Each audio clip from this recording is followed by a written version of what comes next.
Bueno, pues vamos a comenzar el acto. Buenas tardes. Bienvenidos al ciclo de charlas temáticas que organiza el Museo de la Alhambra y que se llevan a cabo el primer sábado de cada mes. La charla de hoy la imparte Miguel Raya, que pertenece al grupo de guías voluntarios del museo y desde el año 2020, si no recuerdo mal. Miguel dedicó toda su vida profesional al mundo de la enseñanza como maestro de educación primaria en distintos centros de la provincia de Granada, siendo una constante de su actividad educativa la de transmitir conocimientos a las nuevas generaciones, pero también la de transmitir los valores del rico patrimonio que como granadinos hemos heredado. La charla que nos ocupa hoy es una continuación de la que impartió en septiembre del pasado año y que en aquella charla nos introdujo en los comienzos de la dinastía nazarí y que los comienzos y también las primeras construcciones de la dinastía nazarí en el siglo XIII, tanto con Muhammad I como con su hijo Muhammad II. En la charla de hoy, la que lleva como título Construcciones de los sultanes nazaríes en la primera mitad del siglo XIV, Miguel nos va a acercar a esa Alhambra que va a estar en continua evolución durante todo este primer periodo del siglo XIV. Son 5 los sultanes que van a gobernar en esta fecha y que todos ellos dejaron un sello en el recinto alhambreño, ¿no? Cada uno en forma de construcciones, cada uno dedicó una parte constructiva a la Alhambra para ir conociéndola como en la actualidad la tenemos. Bueno, pues sin más dilaciones, les dejo con Miguel. Pues muchas gracias, Valentín. Antes de que se me olvide, efectivamente, voluntario del museo, el mes que viene, una compañera del museo, Claudia, pues dará su charla sobre la Casa Nazarí. Les recuerdo, cada primer sábado de mes, es fácil, cada primer sábado de mes uno de nosotros estamos aquí dando una charla sobre algún tema.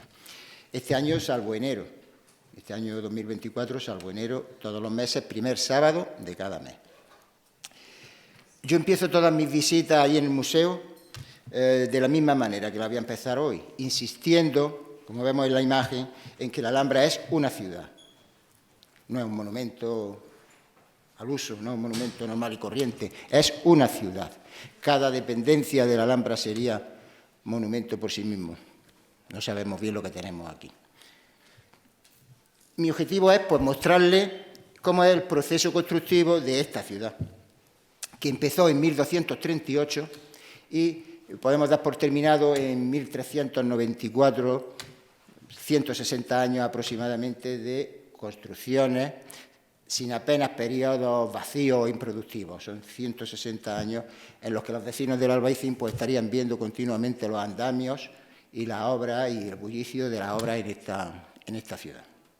Cuando me oigan hablar mucho de ciudad, ciudad, ciudad, me refiero a esta, a la Alhambra, porque tiene todas las condiciones para ser ciudad.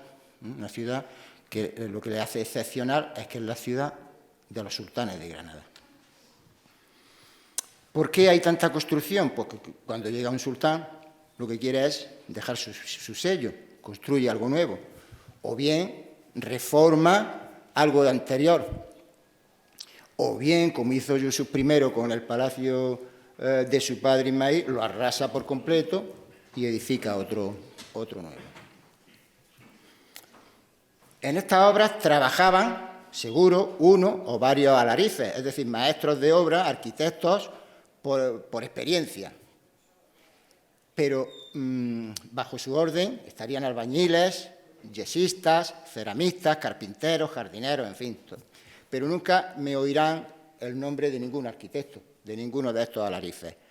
No se conocen. Las obras, las construcciones de la Alhambra se atribuyen a los sultanes bajo cuyo mandato se construyen, como si ellos mismos estuvieran en la obra permanentemente.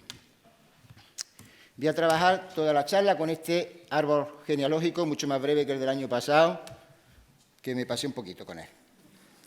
Muhammad I, Al-Amar, los granadinos lo conocemos así como Al-Amar, llegó a Granada en 1238. Había sido proclamado sultán en Arjona, pueblecito de Jaén, pequeño, en 1232.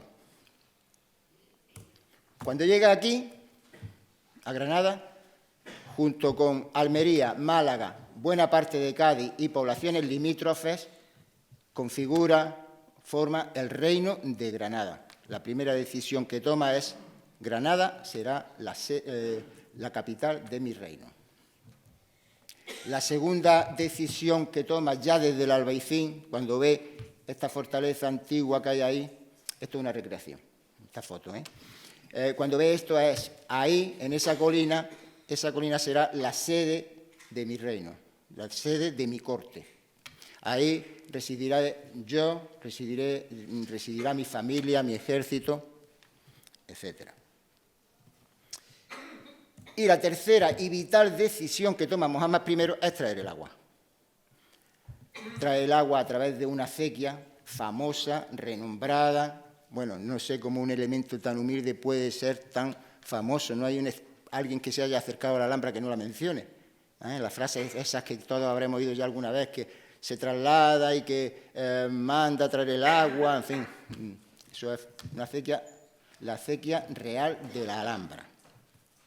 Así que la acequia y esa fortaleza que ya estamos viendo ahí señalan, configuran cuál va a ser la calle principal de la Alhambra, la calle Real Alta. Hoy en día sigue funcionando casi de la misma manera. Al menos los visitantes turistas que entran por el Generalife, ese es el recorrido que hacen, ni más ni menos. La calle Real va o sobre la acequia o paralela a la acequia. Y desde ahí se van construyendo la residencia, los talleres, los jardines, a un lado y a otro de la acequia. Y, por supuesto, desde esa acequia se abren cuantos ramales sean necesarios. Esos son los elementos fundamentales del urbanismo de la Alhambra. Uno que ya estaba y otro que manda a traer Mohammad I. Inmediatamente ya tiene el agua aquí, pues empezamos las construcciones. Empezamos a trabajar. Lo primero que hace es, lógicamente, intentar, empezar a amurallar, como hemos visto en la imagen anterior, a amurallar todo este recinto. Casi 2 kilómetros de muralla. Y interviene sobre todo en la Alcazaba. Mohammad I interviene en la Alcazaba. ¿Qué es lo que hace ahí? Pues la amplía con nuevas murallas, con nuevas torres. La más emblemática de ellas, la Torre de la Vela, la residencia suya, la Torre del Homenaje. Construye también las caballerizas y, donde ahora está la Puerta de las Armas, al lado de las caballerizas, seguro la primera construcción, la primera puerta, mucho más pequeña, lógicamente, que esta, pero de comunicación de los granadinos con la ciudad de la Alhambra. Después de Mohammad I, todos los sultanes, ya sus edificios serán fuera de la Alcazaba. Sus edificios residenciales, me refiero. La Alcazaba ya queda como un recinto, un espacio puramente militar. Ya todo el mundo empieza a construir, aunque ahí se reforma y se vuelve... Hay construcciones, por supuesto, en la Alcazaba, pero ya no de tipo residencial. Los sultanes, a partir del primero de ellos, vivirán en la ciudad palatina.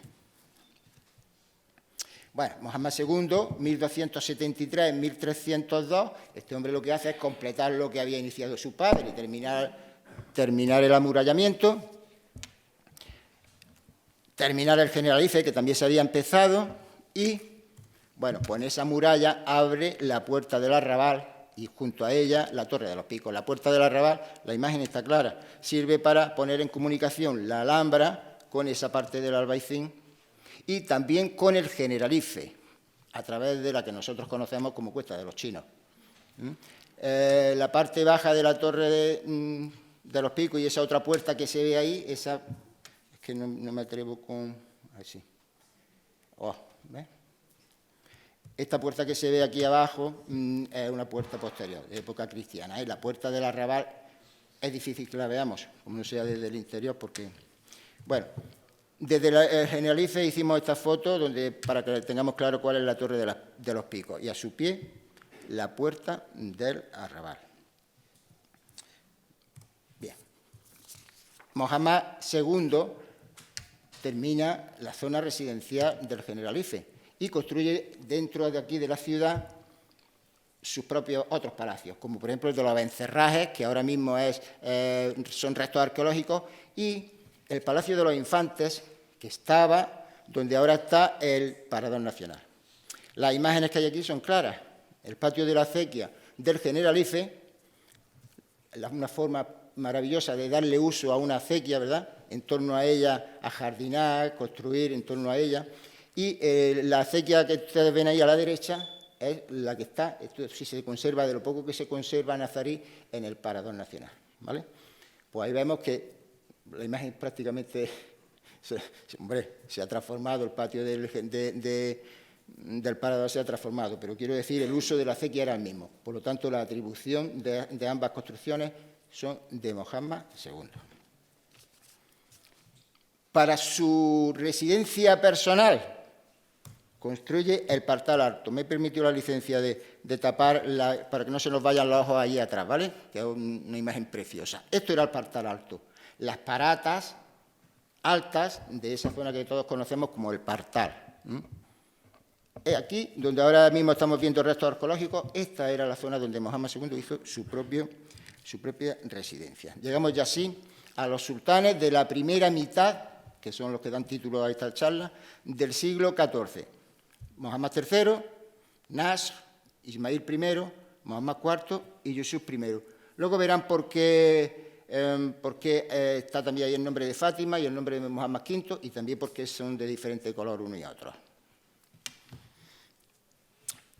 Sultanes, por cierto, que creo, y lo dije en mi primera charla, que son poco conocidos, ahora lo estaba hablando con compañero Fernando, poco conocidos en general, a mí me pasaba por lo menos.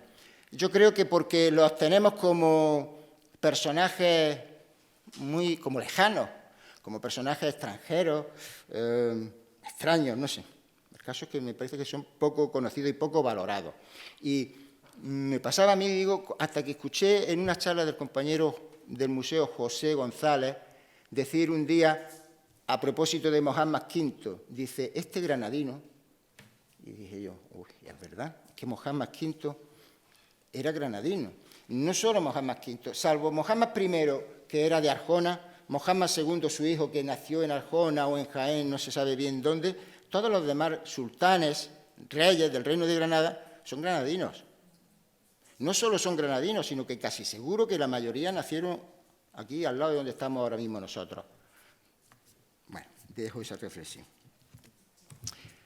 Voy a hablar poco, pero algo tengo que mencionar sobre la política porque afecta a lo que va a pasar aquí, ya lo verán, afecta en la vida de los sultanes y afecta en el tiempo que van a estar en la soberanía, en el poder, ¿verdad? La política exterior de todos estos sultanes que hemos visto la marcan tres focos. La frontera, como estamos viendo ahí, tanto marítima como terrestre. ¿Qué pasa en la frontera? Pues las fronteras, conquistas, pérdidas de poblaciones, de pueblos, siempre con déficit para el Reino de Granada, porque efectivamente cada vez será más pequeño. Otro de los focos de su política exterior es la guerra permanente por el dominio del estrecho de Gibraltar, por el dominio del estrecho, ¿vale? Cuando empieza el reinado de los nazaríes en Granada, tanto Tarifa como Gibraltar como Algeciras pertenecen al Reino de Granada. Por lo tanto, el dominio del comercio y el tráfico por el estrecho es absoluto.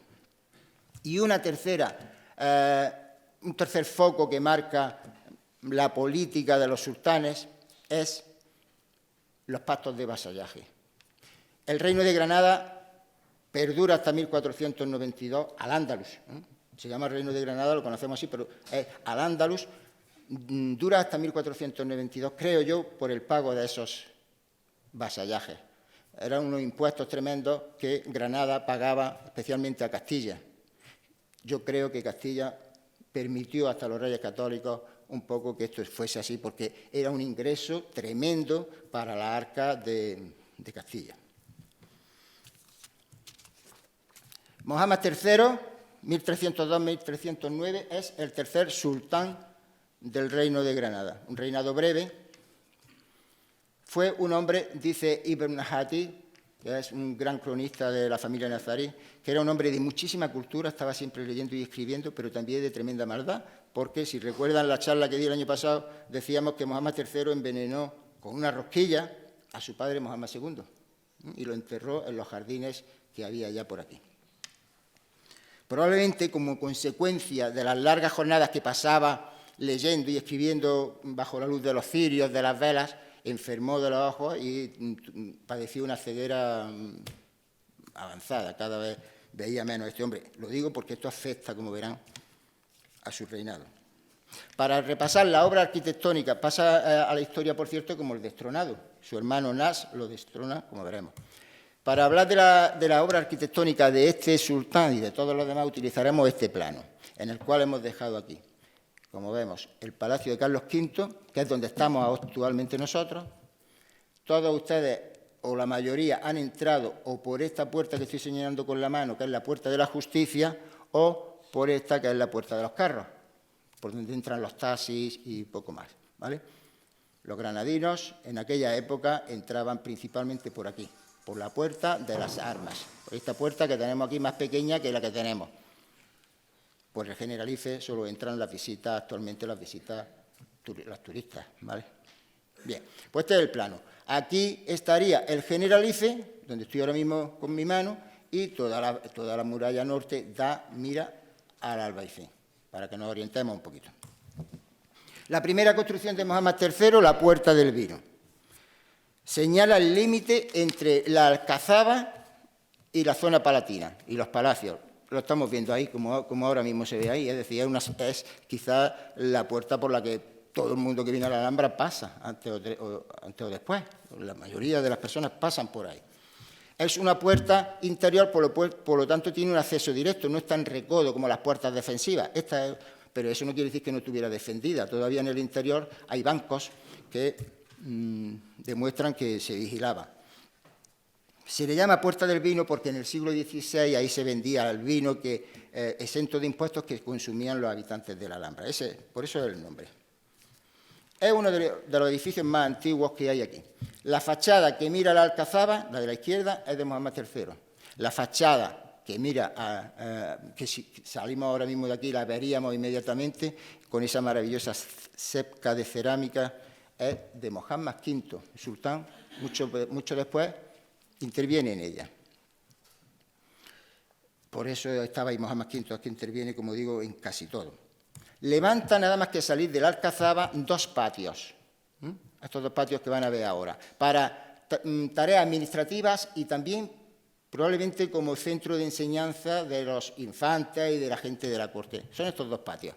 El primero, el más bajo, el que está en la imagen más abajo, se llama Madraza, patio de la madraza de los infantes. Probablemente, digo, ahí estudiaban los niños de la corte. Y el segundo es el conocido como patio de Machuca.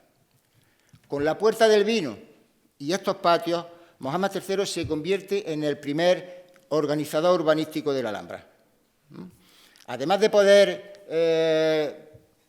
recorrerla por el adarve, los soldados, y por el foso, Mohamed III, desde aquí, apenas que se atraviesa se cruza la Alcazaba, se accede a los primeros patios, si vienes a hacer alguna tarea de tipo administrativo. Otra posibilidad es tomar la calle Real Baja, que nos llevaría hasta el palacio, hasta la zona del Partal. Esta es una calle más bien restringida, más íntima, digamos. O subir por una pequeña rampilla que todavía existe, subir a la Puerta del Vino, atravesarla y seguir el curso de la calle Real Alta, o la acequia, vaya. Esta calle, esta verde que están viendo ahí, es todavía la calle principal de la Alhambra, sigue exactamente lo mismo. La ciudad va creciendo en población, por lo tanto, se hace necesario ya la construcción de un espacio para la oración estable, una mezquita. Esta es la primera mezquita que se construye en la Alhambra. Como no hay restos de ella, yo he utilizado unos dibujos de José Miguel Puerta Vilches. Muchas veces los dibujos son más didácticos que la fotografía. Ibn al-Jatib, que rezó en ella, pues la describe como una pequeña mezquita de 3 naves, con arcos que descansan sobre preciosas columnas, un mihrab bien orientado a la Meca y decorada, como vemos, con un púlpito donde se subía la persona que dirigía la oración y con bellas lámparas metálicas. Una de esas lámparas metálicas está en el Museo Arqueológico Nacional de Madrid y una copia exacta es esta que está aquí en esta foto, que está ahí en el museo, a los que le invito a que lo visiten, porque muchas de las piezas de las que hablamos están ahí en ese museo que tenemos a 20 metros. El dibujo de la derecha es de nuestra directora, Purificación Marineto, y lo hizo para que entendamos cómo se iluminaban estas lámparas, con unos brazos y sobre esos brazos los vasitos con el aceite y para poder encenderlos. No estaban dentro, como muchas veces podemos pensar. Para el mantenimiento de esa mezquita, y como era normal en la cultura andalusí, construye un baño al lado. La mezquita no tenemos nada ahora mismo, perdón, olvidaba decir que la mezquita estaba, por supuesto, fue cristianizada inmediatamente por los Reyes Católicos y en 1576 se arrasó totalmente y se construyó la iglesia de Santa María de la Alhambra. Donde está ahora Santa María de la Alhambra era el lugar donde estaba la mezquita. Bien, pues digo que para el mantenimiento de esa mezquita, y como era normal, se construyen unos baños que están ahí, están abiertos, unos pequeños baños para, bueno, pues ya lo he dicho, con lo que ahí se aportaba, pues se mantenía la mezquita. Bien, es un baño muy pequeño, pero bueno, pues se conserva bastante bien. Fue taberna, en alguna época de la historia fue taberna, ¿eh? El padre de Ángel Barrio montó ahí una taberna y, bueno, por ahí pasaba lo más granado de la cultura granadina en aquella época. El uso de los baños estaba perfectamente regulado. Hombres y mujeres podían disfrutar de los baños, pero en distintas horas, por supuesto. Ahí había un personal de servicio, de limpieza, pero luego había muchos especialistas. Había maquilladoras, había peluqueras, había masajistas, barberos, vamos, como, no sé cómo se llama ahora, un spa. Era un sitio que además cumplía pues 3 funciones, esos baños. Una lógica de higiene corporal, otra, y quizá esta se fundamenta en eso, es el baño ritual antes de rezar. Los musulmanes antes de rezar tienen que hacer un protocolo de higiene. Pues esta que está al lado de la mezquita probablemente fuera el uso principal. Pero hay que sumarle un tercer uso muy importante, que era el uso social o, digamos, el carácter social que tenían a veces los baños. Era un sitio, un espacio muy bueno para las relaciones, especialmente, imagino, para las mujeres que tenían menos posibilidades. Era un sitio de relaciones sociales. Con este dibujo clarísimo, precioso, vemos cómo es el baño ese que estoy diciendo, el baño de la mezquita. Se conserva todas esas techumbres que estamos viendo. Al lado, como digo, aprovechando algunas partes de ese baño y algunas modificaciones, está el Museo de Ángel Barrio, que también es visitable. Y como ven aquí, hay una pequeña vivienda, probablemente la vivienda del encargado del baño.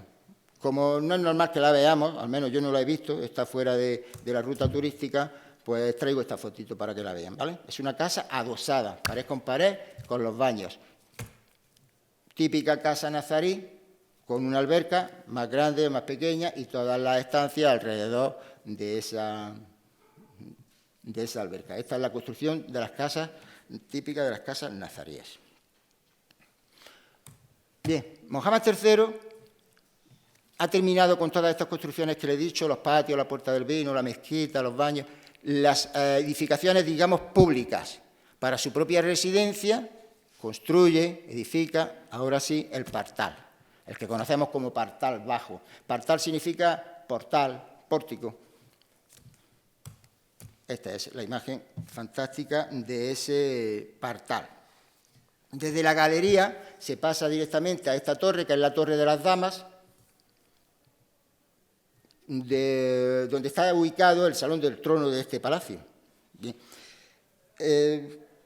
Este palacio y casi toda la zona que conocemos del Partal fueron propiedades privadas en el siglo XIX.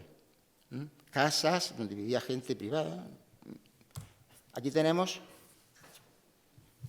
observen ese partal fantástico y cómo se quedó transformado en el siglo XIX en una casa de 2 plantas. Apenas se pierden las sescas, se pierden todo, los arcos, ahí se ve un poquito el arco central. Bueno, pues si vemos esta imagen, Torres Balbás restituye la imagen de esa vivienda de la manera que la están viendo. Llamo la atención sobre todo en la sesca. La sesca es esta decoración que enmarca los arcos. Como se había perdido, Torres Balbás, bueno, le llamo también la atención sobre ese león que estamos viendo ahí, ¿vale? Torres Balbás, como desconocía cómo era la decoración de esa sesca, pues tiene una genialidad, una maravillosa genialidad. Y él simplemente con unos ladrillos hace ese entramado de rombos y en medio pone pegotes de barro. Pegotes de barro. No se quiere inventar cómo sería esa sesca. De tal manera que, de lejos, bueno, yo hasta que no he estudiado esto no me había dado cuenta, la verdad. Yo digo, uy, qué sesca más bonita. De lejos parece una sesca, una decoración calada, preciosa, pero realmente ya han visto cómo es, unos pegotes de barro. Bueno, pues les llamo la atención sobre esta imagen. Vemos los arcos descansan sobre pilares y aquí vemos un león. Al lado, a su izquierda, a la izquierda de este león, había otro. Muchos de nosotros lo hemos visto, lo hemos tocado también. Antes se podía tocar todo. Y, bueno, estos leones llegaron aquí en el siglo XIX procedentes del Maristán del Albaicín, que ahora se está intentando reconstruir. Ahí estaba desde 1365, 1367, ahí estaban los 2 leones y aquí en el siglo XIX. Pues ahora le llamo la atención sobre la siguiente foto. Donde antes había pilares, ahora hay columnas. Eso es una sustitución errónea que tiene lugar en 1965, porque en origen no eran columnas, eran pilares. Y donde hay leones, pues pronto va a dejar de haberlos.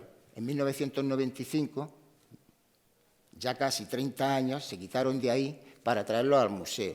Ahí en el museo están los 2, también les invito, otro motivo para ir a verlos. 30 años casi, que no están ahí. Todavía he tenido yo algunas visitas que decían, uy, pero si estos leones pensaban que estaban todavía en el partal. Bien. Mohamed III, políticamente, su mayor logro es que, bueno, Tarifa estaba perdida desde 1292. En el reinado de su padre, Mohamed II, se perdió Tarifa.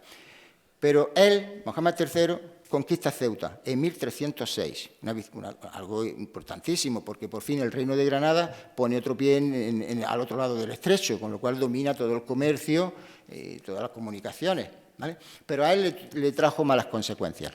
¿Por qué? Porque los enemigos de Granada, Castilla, Aragón y el sultanato meriní de Fez, es decir, donde ahora está Marruecos, no iban a permitir que Granada tuviera una plaza tan importantísima. Así que firman entre ellos una triple alianza con un objetivo claro. Vamos a acabar con Al-Ándalus, vamos a repartirlo, porque esto no puede ser, ¿vale? Seguimos. Este temor, bueno, esa alianza, esa triple alianza atemoriza a la nobleza granadina, ¿no? Dicen, pues esto saben de esa triple alianza y atemoriza a la nobleza granadina. Pues, ¿qué hacen? Pues dicen, vamos a quitarnos de en medio a este sultán, vamos a quitarnos de en medio a Mohamed III, porque además es incapaz, con su ceguera avanzada, e incapaz de proteger el territorio. Así que prepara un golpe de Estado que lleva a cabo su hermanastro Nasr en 1309. Con la pérdida de la visión y esa excusa de perder los territorios, etcétera, dan un golpe de Estado que termina con Mohamed III exiliado a Almuñécar. Ya la familia nazarí tenía una casa palaciega en Almuñécar y allí lo destierran.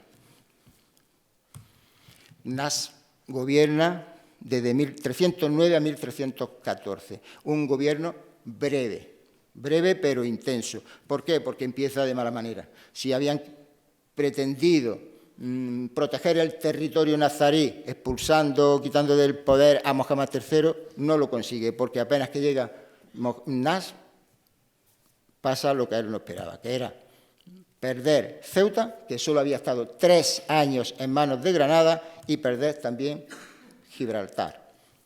En estos momentos, al Reino de Granada solo le queda Algeciras. Y no fue la cosa a más, porque firma un pacto de vasallaje tremendo, tremendo. Nasr firma un pacto de vasallaje que obliga a pagar 50.000 dinares de oro inmediatamente y luego unas parias de 11.000 dinares de oro anuales. Un dineral. Nasr, con el colorcito amarillo esa es la pequeñísima construcción que nos dejó este sultán, Abul Yusuf Nasr. Como estamos viendo, es una torre también muy desconocida para nosotros porque no la podemos visitar y porque es difícil de ver desde cualquier sitio, ¿eh? La vemos desde el Albaicín, pero desde muy difícil de verla. Miren, yo la voy a analizar un poquito con esta imagen también, con este dibujo precioso de José Miguel Puertavirche. Les pido por favor que se fijen en la parte izquierda. Esa es la torre nazarí. Una torre con una sola planta, abierta, se ilumina con las ventanas bajas y las ventanas, la linterna superior. Ese es el suelo. O sea, era una torre de una sola planta. ¿Vale? Dentro, este precioso pabellón mirador que porque no lo vemos, no tenemos la suerte de poder verlo. Ven las ventanas muy bajas para dedicarse a, bueno, pues era una sala para el sosiego, la tranquilidad, el reposo, la contemplación del albaicín, del generalif, en fin. En época de Carlos V se le ocurre la idea de dividirlo en 2 plantas. Hace otro suelo, aquí como lo he señalado con este dibujo, y elimina los 2 techos de la zona, de la parte de la torre nazarí para construir esta preciosa balconada que estamos viendo. ¿Vale? A veces los cambios no resultan feos del todo, no son apropiados, pero bueno, estéticamente el resultado es precioso. Esta es la torre, por fuera, la planta baja con la decoración nazarí que hemos visto. Y en la planta alta, ahora lo veremos, cuando llega Torres Balbás, ¿qué hace? Pues elimina el suelo que dividía la sala. Lo elimina. Antes, en época de Carlos V, como hemos dicho, se puso ese suelo, y en 1540 aproximadamente, en torno antes y después, unos añitos, estuvieron unos pintores italianos pintando esta sala, las paredes de esta sala, de esta manera. Así que, como digo, Torres Balbás quitó el suelo, quedó de nuevo siendo de una sola planta, pero lógicamente no le tocó las pinturas que siguen ahí. Lo que sí es verdad que tenemos una sala muy especial, porque es una sala, si miran a la izquierda, la planta baja es nazarí y la planta superior, la parte superior es renacentista. En 1829 estaba aquí Washington Irving. Se dio cuenta de que todos los que llegaba por aquí, dice, gente de aquí, gente que venía a visitar la Alhambra, todo el que entraba por ahí firmaba las paredes. Entonces, Washington Irving puso un álbum de firmas en la puerta para que todo el mundo que quisiera dejara constancia de su presencia, con su firma, con su parecer, pero no pintara esas paredes. Bien, seguimos por aquí. Como hemos visto, Nasr es sustituido en 1314 por su sobrino Ismail. El motivo de ese, yo le llamo golpe de Estado que da Ismail I contra su tío Nasr, El motivo está claro. Las pérdidas que Nas había sufrido de la zona del Estrecho, ese fuerte vasallaje que tenía que pagar a Castilla. También parece ser que era un sultán que le gustaba mucho hablar, vestir a la moda castellana. En fin, no era muy querido por los granadinos. Y desde Málaga, donde era gobernador, su sobrino Ismail dio un golpe de Estado en 1314. Ismail era hijo de Fátima. Por eso lo tengo coloreado en rojo. Los historiadores afirman que aquí se produce un cambio de dinastía. Es la primera vez que la transmisión del poder no va de varón a varón. A Mahoma I le sustituye Mahoma II, Mahoma III, Nas. En esta ocasión se rompe esa cadena y por primera vez un sultán llega a la soberanía por parte de madre. Fátima, que por cierto es un personaje histórico fundamental en la cultura, en la historia de los nazaríes, puesto que es nieta de sultán, de Mahoma I, hija de un sultán, de Mahoma II, hermana de dos sultanes, madre de Ismail I y abuela de los otros que están viendo ahí. Una mujer de mucho poder. Venga. Las obras de Ismail I. Ismail I se convierte en el primer sultán que edifica, digamos, para que me entiendan, construcciones ya pomposas, de poder. Le da a la Alhambra ese carácter de zona de poder y de zona donde viven los sultanes. ¿Por qué? Porque lo que hace es construir por fin una puerta enorme, la Puerta de las Armas, construye un alcázar, un verdadero alcázar, es decir, una casa real, construye un mesuar para ese alcázar, construye un baño privado para ese alcázar y lo remata con un cementerio para los reyes. Los colores verdes son las construcciones de Ismail I.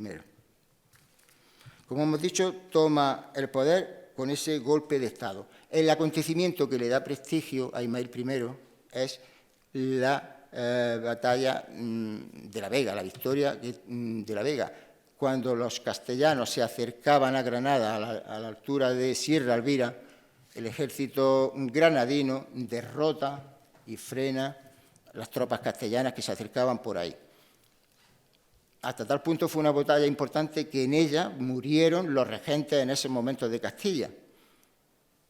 Primo, un tío y un primo de Alfonso XI, que en ese momento era un niño de 8 años, eran los que reinaban en Castilla y, ya digo, Ismail I les dio muerte y esa victoria, la victoria de la Vega, de la batalla de la Vega, le dio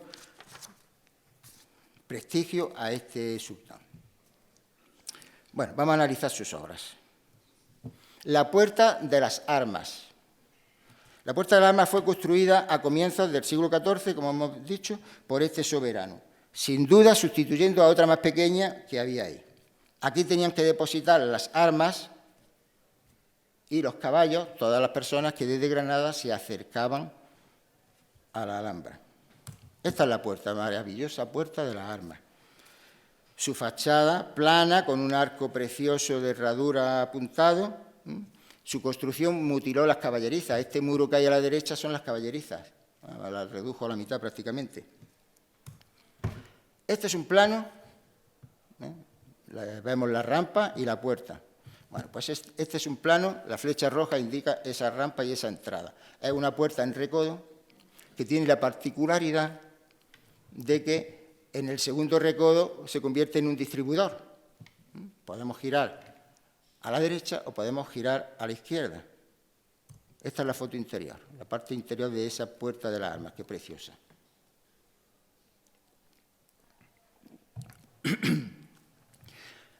Perdón. Entramos, giramos a la derecha y al llegar a donde estaría el segundo recodo, nos ofrece dos posibilidades. Lo vemos con la luz que entra por las puertas. O giramos a la derecha y entramos dentro de la alcazaba, o giramos a la izquierda y entramos pues, a este espectacular foso, calle de Ronda, un foso espectacular. Con esta foto, bueno, Entenderemos que, aunque la alcazaba no tenga la belleza delicada de los palacios nazaríes, pero el juego de torres y de figuras geométricas que hay aquí, pues la hace espectacular. Sobre esta puerta había una parte residencial, donde estaba probablemente cuartel de la guardia y también donde se dejaban armas, ¿vale? Y sobre ella, sobre esta parte que estamos viendo en esta fotografía, se construyó ya en época cristiana algo que tampoco, claro, tampoco conocemos, lógicamente. Una nueva edificación que se dedicaba a almacén de armas. Se llama la armería. Esta era la armería cristiana en aquellos momentos. En 1904 estaba así. Un estado bastante deplorable, ya no existe. Probablemente el nombre de Puerta del Arma no se deba a esto, a que esto era una armería. Ismael I construyó un palacio, un alcázar. Ibn al-Jatib dice que era un alcázar del rey, pero no tenemos nada de ese alcázar, bueno, nada a la vista.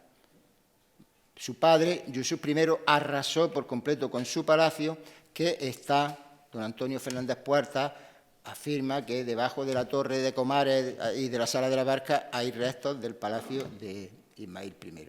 Sí construyó un baño adosado a este palacio, para este palacio construyó este baño que estamos viendo aquí, pero que lo analizaremos un poquito después. Para ese alcázar construyó una zona administrativa, el mesuar. Esta es la parte primera por la que todos entramos. El mesuar es la estancia que se dedicaba, pues, a las reuniones de los ministros, digamos, y también reuniones de justicia, una zona puramente administrativa. Quizás por no ser zona palaciega, pues, por ser una zona de entrada y administrativa, es de las que más modificaciones ha sufrido a lo largo de la historia, ¿eh? La más impactante, desde luego, se debe a los Reyes Católicos, que la transformaron en una capilla. Todavía se ve ahí al fondo una balconada del coro de la capilla que hubo aquí en su día. Y construyó un cementerio para reyes, que lo tenemos aquí a 50 o 60 metros al otro lado del Palacio de Carlos V. Este cementerio ya allí había enterrado a Mohammed II, pero hasta el momento solo Mohammed II. Bien, estos son lápidas que se usaron en ese cementerio real. Mohammed II, la lápida del epitafio de la primera, la del centro Yusuf III y la de la derecha del infante Yusuf, que es un hermano de Muley Hassan. La tenemos también en el museo. Como cosa curiosa, cuando Boabdil abandona la Alhambra y abandona Granada, se lleva consigo los restos de todos sus antepasados. No iba a permitir que quedaran aquí en un territorio infiel para ellos, lógicamente. Pero con las restauraciones y las excavaciones de Torres Barbat en 1923 se descubrió este esqueleto. Como no se sabe muy bien su origen, se sabe que es una mujer, se sabe que tenía escoliosis porque tiene la columna torcida, se dañó el cráneo en las excavaciones. Como no se sabe quién es, pues dignamente se dejó ahí descansar en paz y ahí siguen en el cementerio de los Reyes. Bueno, solamente para que sepan, la Alhambra siempre ha estado vivida, siempre ha estado habitada, unas veces de manera más organizada y otras sin organización ninguna, pero siempre ha habido gente viviendo aquí. Quizás por eso se mantenga como se mantiene. Bien, Ismael I construye también, estamos viendo de momento, pues cómo todos van construyendo sin mucha planificación, me parece a mí, cada uno en una parte de la ciudad. Sobre la muralla, mirando claramente al Albaicín, este pequeño pabellón, mirador, sobre una torre que era de carácter defensivo. Me gusta esta imagen para que entiendan cómo la relación que podía haber entre Granada, que prácticamente era el Albaicín, y la Alhambra, ¿verdad? Estamos muy juntos, pero estamos separados, porque esta es la zona donde viven los reyes, los sultanes. Se asoma, como vemos, al Albaicín, y miren qué palabra más bonita de Ibn al-Jatib sobre esta torre. Dice, se asoma a la ciudad y quien está en su interior puede ver los puestos de guardia y las fronteras y oír el ruido del agua que baja de las albercas, de la fortaleza y hasta las toses de la gente en sus casas. Es que prácticamente está sobre el Albaicín. Bien, el Generalife. Voy a hablar muy poquito de él, pero tengo que mencionarlo. Esto haría falta otra charla nada más que para el Generalife. Mire, lo traigo aquí para que entiendan que paralelamente y de la misma manera que se está edificando en la Alhambra, se está edificando en el Generalife que tenemos ahí enfrente, ¿verdad? El Generalife, que significa Jardín del Arquitecto, es una almunia. ¿Qué es una almunia? Una almunia es una finca que tiene que tener 3 elementos básicos. Una zona residencial, una zona de huertas e incluso corrales para animales y jardines. Con esos 3 elementos se configura una almunia. Es probable que ya desde los primeros sultanes se pusiera esos terrenos, esas huertas y esos huertos en régimen de aparcería, de arrendamiento. La cuestión era que los sultanes tenían que tener unos productos cercanos y seguros, ¿vale? Esa es la razón de ser del Generalife. La zona ajardinada, que la estamos viendo ahí ahora con unos caños, era una zona mucho más cerrada que la que aparece en este dibujo. Era un patio para sosiego, para el relax también, ¿verdad? No había el ruido de estos caños, no había el ruido de mucha gente, porque aquí habría, me imagino yo, un personal mínimo de servicio para que cuando algún sultán o alguien de la familia cruzara. Era una zona pues, de asueto. Bien. Como digo, el procedimiento constructivo es el mismo. Por ejemplo, en este pequeño mirador, en el número 5, ahí hay yeserías donde figura el nombre de Mohamed III, lo decoró. Y sobre las suyas, otras de Ismail I, lo redecoró de nuevo. Esta torrecita que asoma por aquí es la torre de Ismail, la construyó Ismail, le añadió Ismail. Pero indudablemente las reformas más impactantes son de los Reyes Católicos también. Aquí abren, sobre este muro, que era un muro cerrado, abren los Reyes Católicos inmediatamente estas ventanas y esta arcada, ¿vale? Antes estaba todo esto cerrado, solo con este mirador que estoy en el tejado ahora mismo, se veía la Alhambra y se veía Granada. Y sobre todo, miren aquí lo que hacen 2 años después, en 1494, levantan estas 2 plantas sobre el pórtico norte de este patio de la acequia. Este sí fue un impacto tremendo. Pero bueno, como he dicho anteriormente, el resultado, a pesar de las muchas intervenciones, no parece muy feo de esto, ¿verdad? El resultado no parece que estuviera nada mal. Otra manera genial de usar la acequia, no solo para que conduzca el agua, tampoco solo para que a su alrededor se hagan jardines y edificaciones. La escalera del agua se llama. Aquí se usaba el agua de la acequia como pasamanos. La gente que subía por la escalera podía ir metiendo las manos en el agua que hay aquí, ¿verdad? Es otra forma de darle un uso. Es de época nazarí, no sabemos exactamente la fecha, pero es de época nazarí. Bien, Ismail I es asesinado el 8 de julio de 1325. Durante una audiencia pública, un primo suyo, famoso en aquella época, el señor de Algeciras, con una daga, lo asesinó. Al parecer, el sultán le había arrebatado a una joven esclava que le pertenecía. Fue enterrado en la rauda que él mismo había mandado construir.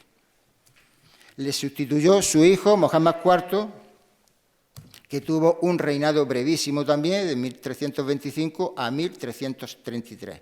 Tan breve que no le dio tiempo, no conocemos ninguna construcción que se le pueda atribuir. Sí, en cambio, se le puede atribuir un logro que para Granada parecía muy importante, que fue recuperar Gibraltar, en 1333. Pero como decía al principio, a veces esto afecta demasiado a su propio reinado. Esto le vino muy mal, porque precisamente volviendo de Gibraltar y volviendo en ese mismo año, 1333, es asesinado a lanzazos en el río Guadiaro, pues por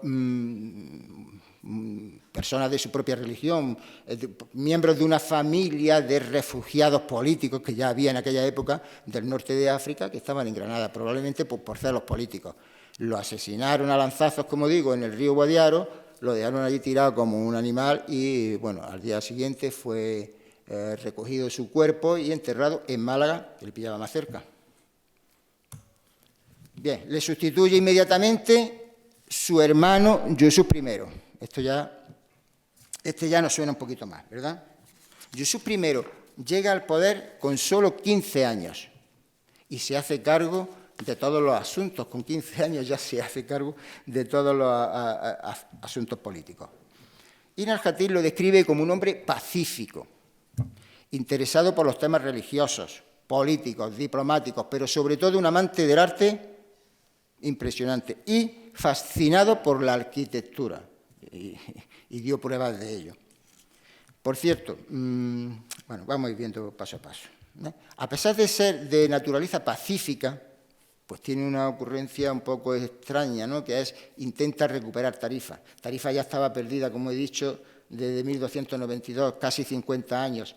Bueno, pues en ese intento de recuperar Tarifa, con su ejército se dirige hacia allí y Alfonso XI, rey ya mayor de Castilla, somete al ejército granadino a una derrota tremenda, la conocida como Batalla de Tarifa o del Salado, 1340.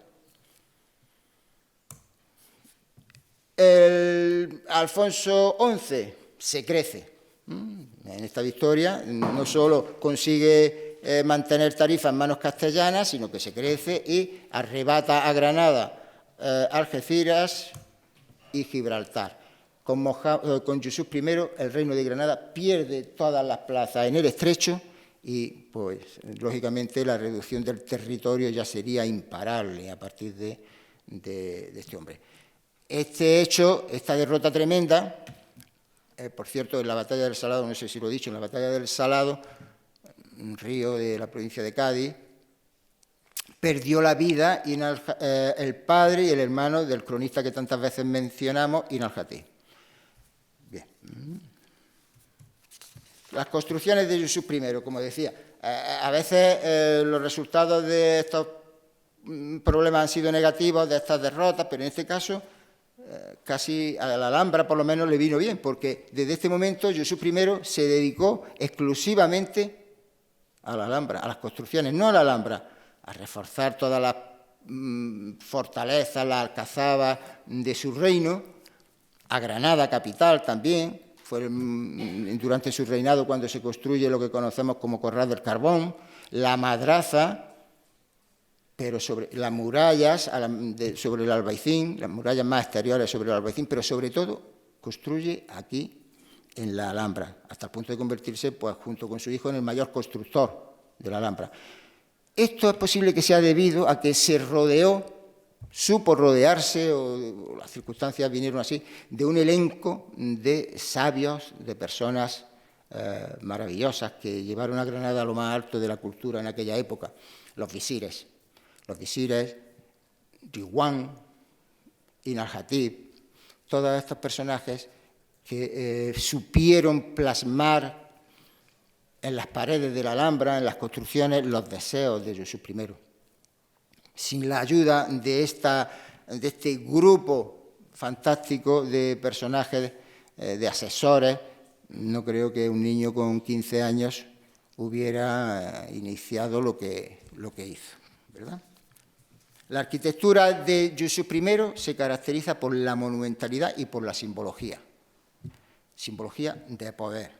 Interviene, son los colores marroncitos que estamos viendo, por las puertas, abre puertas, interviene en las murallas y luego veremos su propio palacio. Bueno, La puerta de los 7 suelos. Su disposición es inusual, es una novedad aquí en la Alhambra, ¿verdad? Construye la puerta ahí, dentro de esas 2 torres impresionantes. Como es la puerta más cercana a la Medina, a donde estaban los talleres, pues seguramente sería la puerta más usada por los habitantes de esa zona de la Alhambra y, por supuesto, de todos los abastecedores. Esto era una ciudad, había que entrar y salir con productos. Por ella entraron las tropas de los reyes católicos el 2 de enero de 1492, la madrugada del 2 de enero de 1492. Entraron por ahí, por un negocio, estaba acordado, no fue casual que entraran por ahí. Probablemente Boadí diría, hombre, por lo menos no entréis por la Puerta de la Justicia, vamos a ir un poquito más para allá, no sé. El caso es que, esta torre fue volada por las tropas francesas en 1812. Así quedó, por fuera, la parte exterior, que casi no la vemos ahora con el bosque, así quedó tras la voladura de las tropas francesas, 1812. Y así quedó por dentro. Esta foto está tomada de la calle Real Alta, así quedó de esta manera. En tal estado es comprensible que muchos estudiosos de la Alhambra digan que la restauración que se hizo no fue muy acertada, era difícil acertar con la restauración. Este paño de ladrillos pues no es precisamente lo más acertado que se pueda decir. Esta es la puerta de los 7 suelos, vista desde la calle Real Alta. La puerta de la Justicia, por donde la mayoría de los que estamos aquí hemos entrado hoy. Es una puerta, sin duda, la puerta de la Justicia, la más emblemática, la más monumental que tiene la Alhambra. Y, además, con muchos elementos simbólicos. Ahí la tenemos.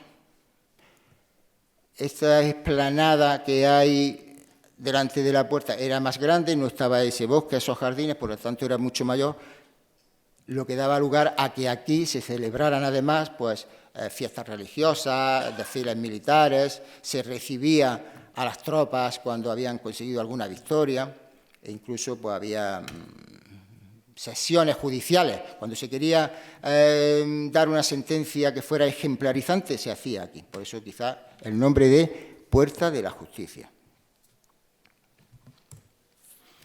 Un arco impresionante de herradura y sobre él el símbolo de la mano, tan reconocido. Señal de protección, señal de bienvenida a un espacio islámico y cuantas otras interpretaciones ustedes hayan leído, porque sobre qué significa la mano hay muchísimas interpretaciones, ¿vale?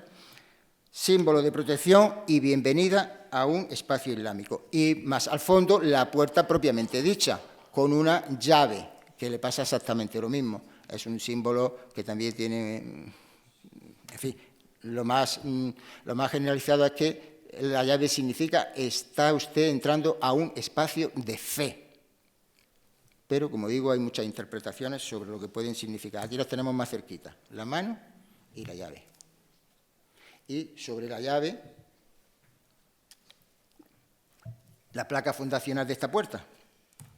La placa fundacional de esta puerta, donde nos dice claramente, aquí no hay duda, de que se llamaba la Bab al-Saria, la puerta de la justicia, bueno, el significado, ese era el nombre. La puerta de la explanada más bien. Y nos dice que su constructor fue Yusuf I y nos dice también la fecha de su construcción, 1348, Bab al-Saria. Los reyes católicos, como estamos viendo, también rápidamente dejaron su símbolo en esta puerta. Yusuf I construye la torre quebrada. Bueno, es una torre que realmente no nos dice mucho si no fuera por el aporte impresionante a este aspecto que tiene la Alcazaba cuando nosotros crucemos la Puerta del Vino. Es impresionante el aspecto defensivo Más todavía, si tenemos en cuenta que donde ahora están viendo ustedes hay personas, ahí había un barranco, o sea que desde la parte baja del barranco aún la altura y la impresión sería muchísimo mayor. En esa zona hubo unos hundimientos, se produjo una grieta en esa torre, pues ya tenemos la explicación de del nombre, ¿verdad? Torre quebrada. Más importantes son estas torres que construye mirando al Generalife. Esta foto está tomada desde el Generalife. Y esa torre que le marco con la flecha es la Calahurra Nueva, Calahurra de Yusuf I, más conocida como Torre de la Cautiva.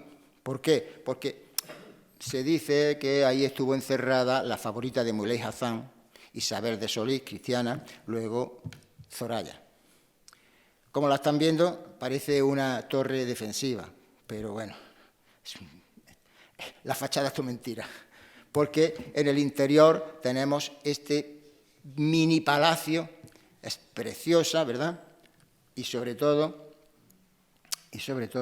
este salón espectacular donde tenemos, entre otras cosas, unos alicatados originales, miren aquí a su izquierda, preciosos, no se ven en las salas de la Alhambra más que ahí, y bueno, pues todas las paredes, como están viendo, con motivos geométricos y caligráficos. Es, desde luego, una de las piezas cumbres de la arquitectura nazarí. Pena que no podemos verla así habitualmente porque es muy pequeña, está casi siempre cerrada. Y si bonito es el interior, pues digo, como decía con la Alcazaba, a veces, pues las fotos son preciosas de edificios que parecen también defensivos. Esta es la manera como se sorteaba esta torre, para no entrar por el interior, para no molestar a quien pudiera ver ahí, porque hay una torre residencial, pues por aquí, por este pasillo sobre la muralla que se llama Darbe, se cruzaba sin molestar.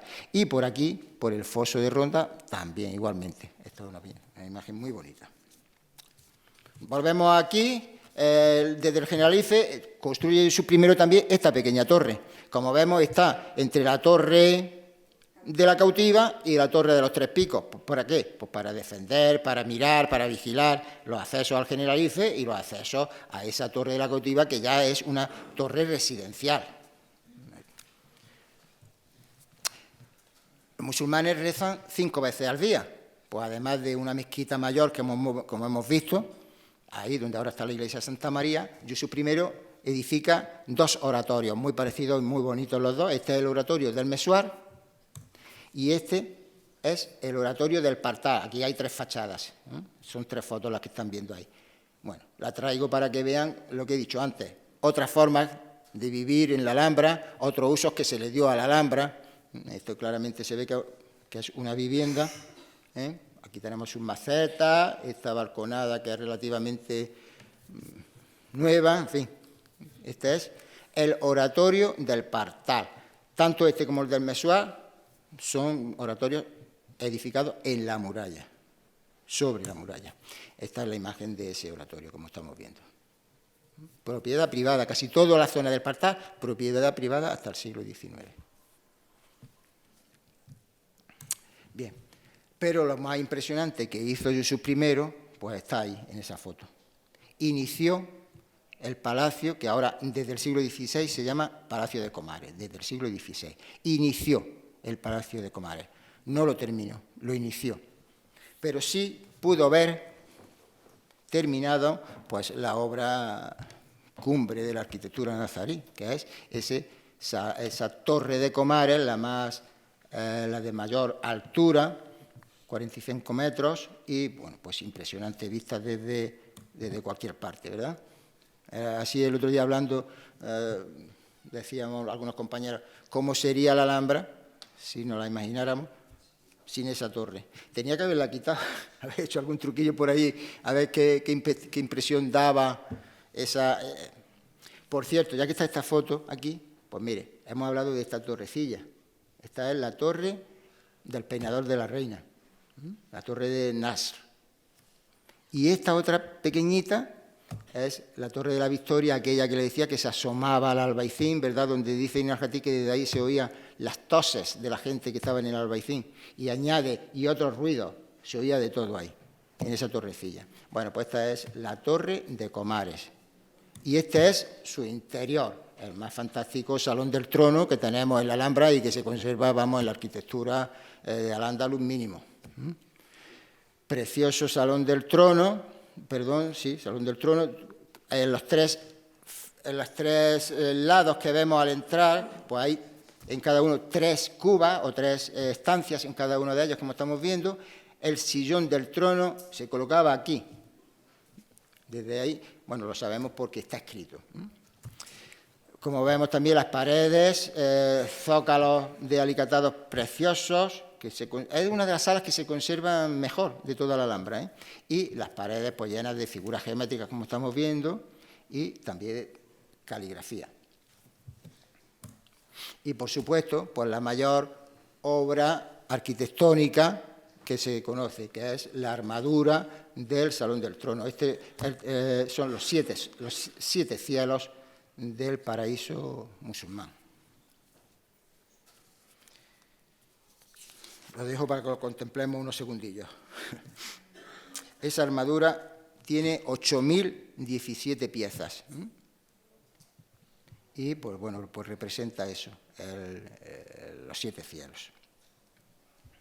Josep I solo ve esto de todo lo que él había ideado como alcázar, solo ve terminada esta estancia, porque ya veremos después.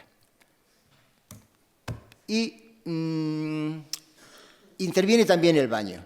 Vamos a ver. Antes les dije que Ismael I hizo para su alcázar un baño privado, un baño que el hecho de que sea privado lo convierte en excepcional. No conservamos en Al-Ándalus otro baño que tenga estas características. Josep I no derribó como derribó todo lo que había hecho su padre. El baño lo mantuvo y lo amplió. Lo amplió con la famosa sala de las camas, ¿vale? Esta parte que tenemos aquí es la sala de las camas, sala que se usó como recepción, como vestuario, como sala de masajes. Ahora veremos una foto de ella. Y el resto del baño es el baño de su padre, de Ismael I. Una pequeña sala fría, su nombre lo indica, para que te vaya aclimatando poco a poco, para hacer abluciones, es decir, lavado ritual y también masajes. La sala templada, ahora veremos una foto de ella, que es la más grande, pues para el lavado higiénico, con vapor, con frotación, etcétera, etcétera. Y por último, la sala caliente.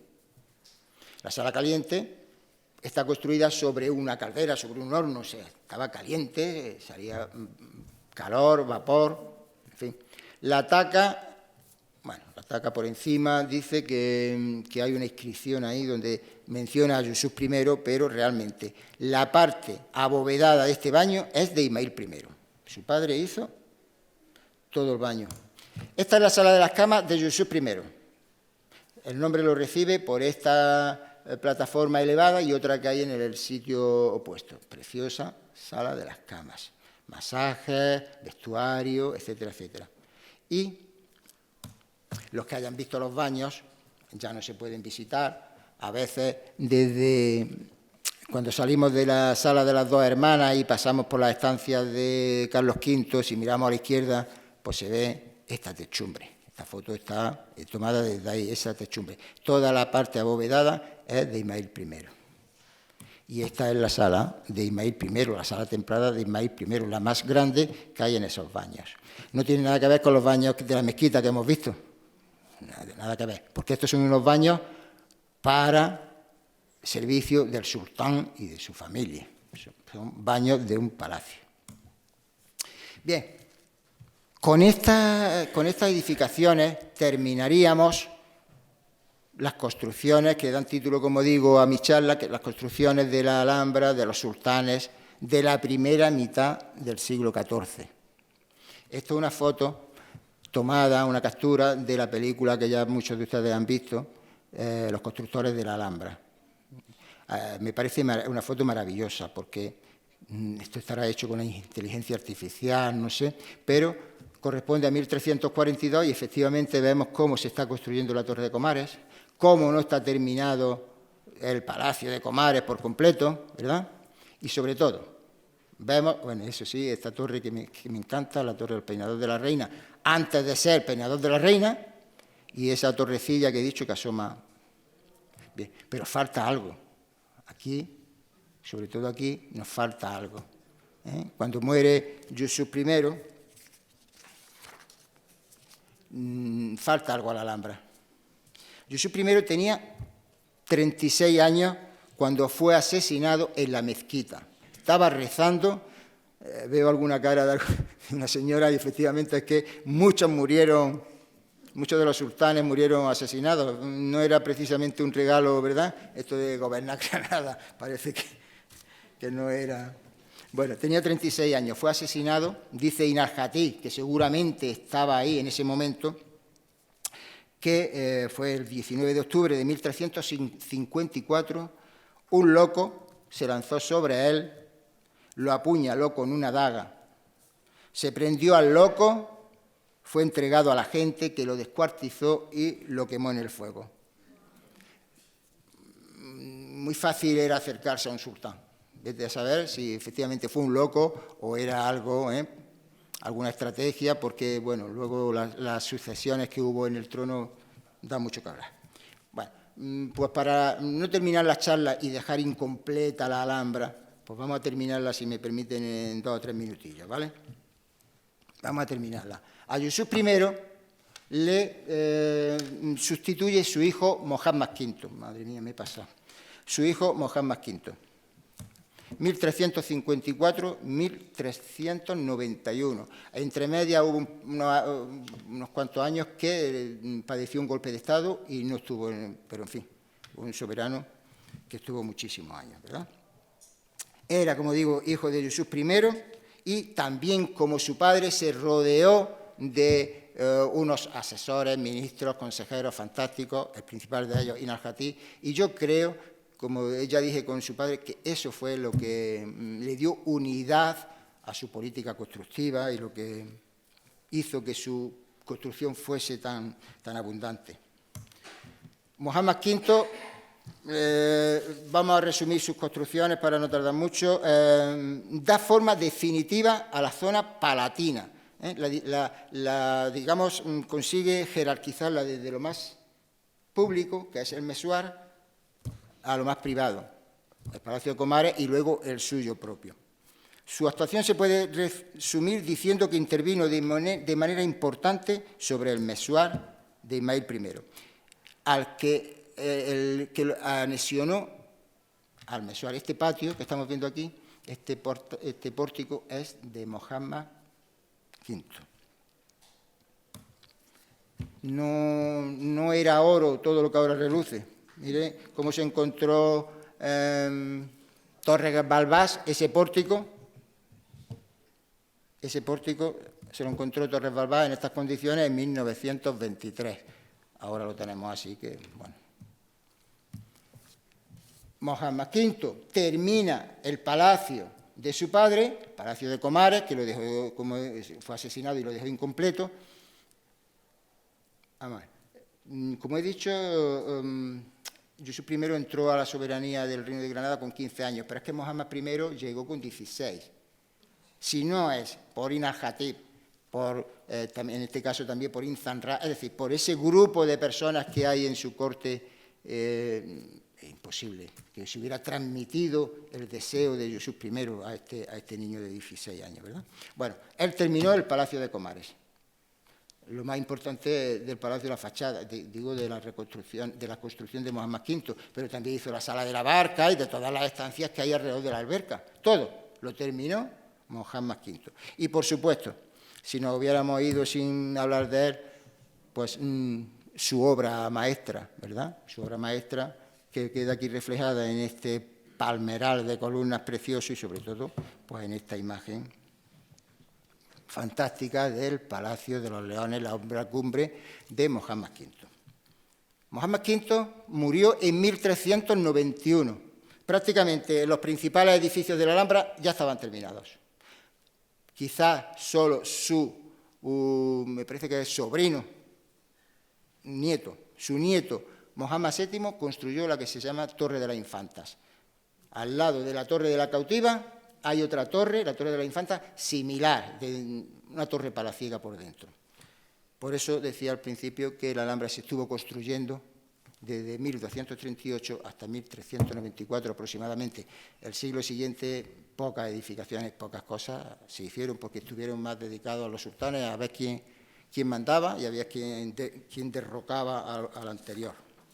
Voy a terminar con este texto de su visir, consejero, poeta, arquitecto, historiador, todo lo tenía Ibn al-Khatib, palabras que le dedica a su Señor, a su soberano. No son muy amables.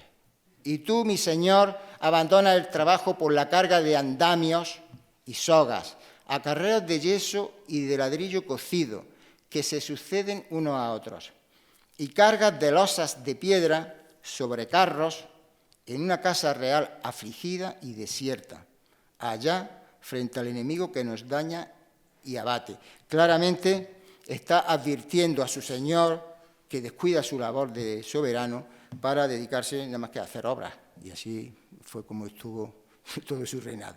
Bueno, pues con la bibliografía termino. Muchas gracias. Perdonen que me haya alargado 10 minutos. Les aseguro que cuando me preparé la charla tenía 80 folios y que la mayor parte del año me la he pasado quitando, intentando ajustarme al tiempo. Pues aún así no ha sido posible. Muchas gracias.